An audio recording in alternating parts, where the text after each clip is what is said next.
Hey gorgeous, I'm sorry it's been 2 weeks since I last made a video. My webcam broke and I've been really lazy, so I apologise. What can I say? Forgive me. I turned the glasses back to the woman gymnast. In spite of the language barrier, I could understand her thoughts. Be strong, ready. I saw a preview of her routine as she ran through it mentally. Then I focused on a man in the audience, a guy in a white sports shirt in the midst of a sexual fantasy about one of the German contestants. Another man, apparently a coach, was engrossed with the woman about to perform. A woman in the audience watched her too, thinking, beautiful girl, had a bad fall last year. Hope she does a good job. I noticed I wasn't receiving words, but feeling concepts, sometimes quiet or muffled, sometimes loud and clear. That was how I could understand Russian, German, or whatever. I noticed something else. When the Soviet gymnast was doing her routine, her mind was quiet. When she finished and returned to her chair, her mind started up again. It was the same for the East German gymnast on the rings and the American on the horizontal bar. Furthermore, the best performers had the quietest minds during their moment of truth. One East German fellow was distracted by a noise while he swung through handstand after handstand on the parallel bars. I sensed his mind drawn to the noise. He thought, what? As he muffed his final somersault to handstand. Telepathic voyeur, I peeked into the minds of the audience. I'm hungry. Got to catch an 11 o'clock plane or the Dusseldorf plans are shot. I'm hungry. But as soon as the performer was in mid-flight, the minds of the audience calmed too. For the first time I realised why I loved gymnastics so. It gave me a blessed respite from my noisy mind. When I was swinging and somersaulting, nothing else mattered. When my body was active, my mind rested in the moments of silence. The mental noise from the audience was getting annoying, like a stereo playing too loud. I lowered my glasses and let them hang, but I had neglected to fasten the strap around my neck, and I almost fell off the rafter trying to grab them as they plummeted straight for the floor. Exercise mat and a woman performer directly below. Sock, I whispered in alarm. He sat placidly. I looked down to see the damage, but the binoculars had disappeared. Socrates grinned.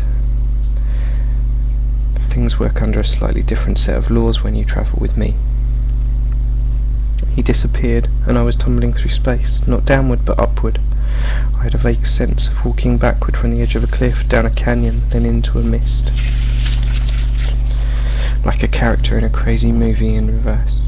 Socrates was wiping my face with a wet cloth, still strapped to the chair. I slumped.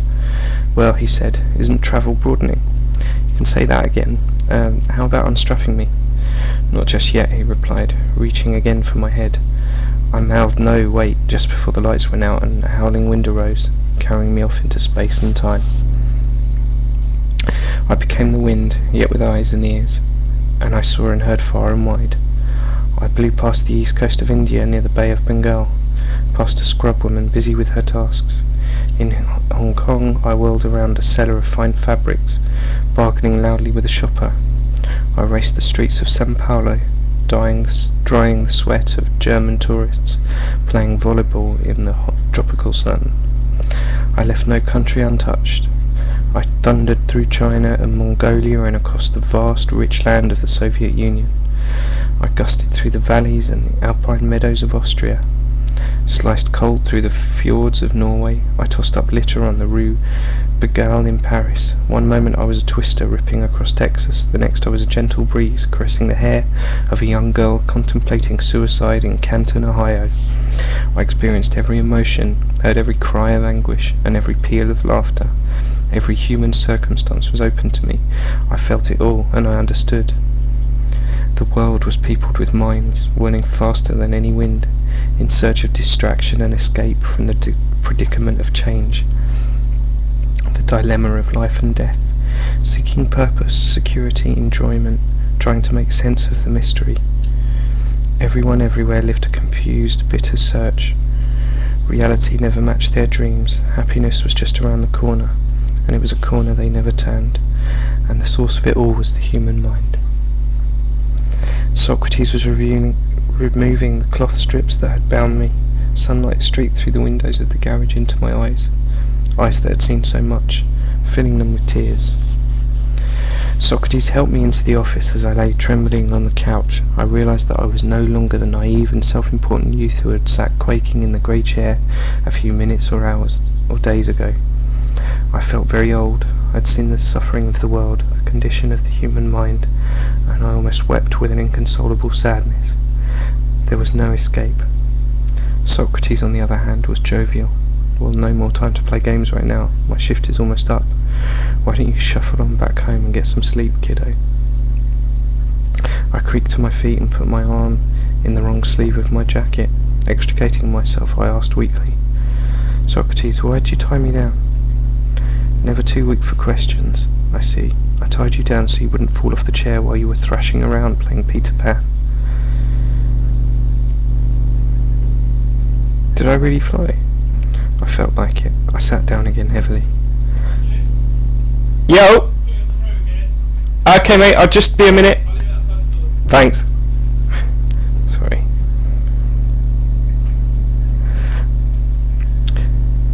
Let's just say, for now, that it was a flight of the imagination. Did you hypnotise me or what? Not in the way you mean. Certainly not the same degree you've been hypnotised by your own confused mental processes. He laughed, picked up his knapsack. Where had I seen him before? And prepared to leave. What I did was draw you into one of many parallel realities for your amusement and instruction. How? It's a bit complicated. Why don't we leave it for another time? Socrates yawned and stretched like a cat. As I stumbled out the door, I heard Soc's voice behind me. Sleep well. You can expect a little surprise when you wake up. Please, no more surprises, I mumbled, heading for home in a daze. I vaguely remember falling onto bed, then blackness. I woke to the sound of the wind-up clock ticking loudly on the blue chest of drawers. I owned no wind-up clock. I had no blue chest of drawers. Neither did I possess this thick quilt, now in disarray at my feet. Then I noticed that the feet weren't mine either. Much too small, I thought. The sun poured through the unfamiliar picture window. Who and where was I? I held on to a quickly fading memory, then it was gone.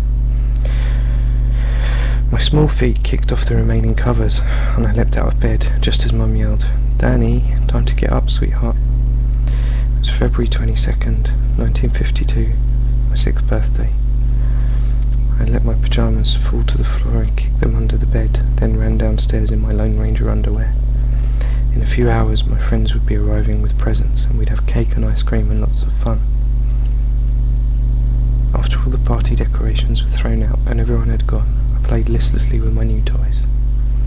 I was bored, I was tired, and my stomach hurt. I closed my eyes and floated to sleep. I saw each day pass like the next. School for a week, then the weekend, school, weekend, summer, fall, winter and spring. The years passed, and before long I was one of the top high school gymnasts in Los Angeles. In the gym life was exciting. Outside the gym it was a general disappointment. My few moments of fun consisted of bouncing on the trampoline or cuddling in the back seat of my Valiant with Phyllis, my first curvy girlfriend. One day Coach Harold Frey called me from Berkeley, California, and offered me a scholarship to the university. I couldn't wait to head up the coast to a new life. Phyllis, however, didn't share my enthusiasm. We began arguing about my going away, and we finally broke up. I felt bad, but was consoled by my college plans. Soon, I was sure, life was really going to begin. The college years raced by, filled with gymnastic victories, but very few other high points. In my senior year, just before the Olympic gymnasts, I married Susie. We stayed in Berkeley so I could train with the team. I was so busy I didn't have much time or energy for my new wife. Okay. Love you, darling. I miss you like mad. I can't wait to see you. I've got 13 sleeps.